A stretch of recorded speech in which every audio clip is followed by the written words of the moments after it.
Наступление осеннего пожароопасного периода всегда отмечается резким ростом пожаров, связанных с выжиганием сухой растительности. С наступлением осени жители Илишевского района спешат привести в порядок свои владения и территории предприятий.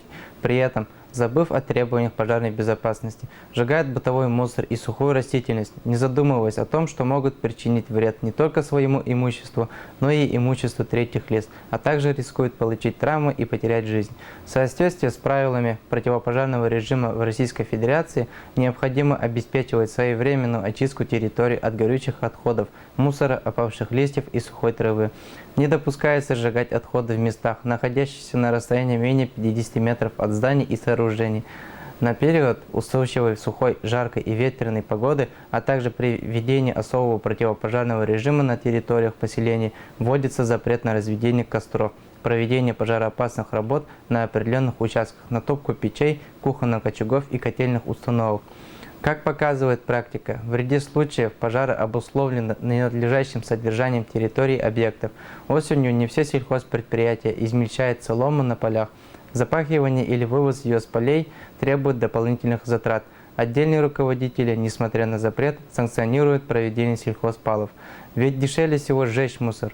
Однако дешевле только на первый взгляд. Так, согласно части 1 статьи 20.4 КоАП РФ, нарушение требований пожарной безопасности влечет предупреждение или наложение административного штрафа на граждан в размере от 2000 до 4000 рублей, на должностных лиц от 6000 до 15 тысяч рублей.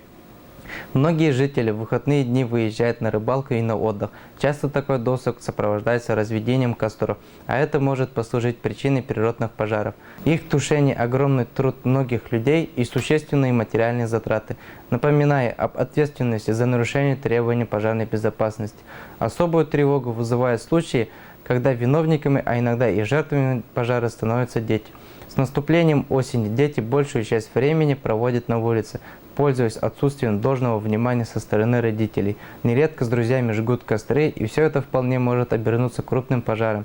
Виновниками происходящего являются сами граждане, их беспечность и недооценка масштабов возможных последствий. Следует помнить, что строгое соблюдение требований пожарной безопасности может предупредить пожары и не допустить беды.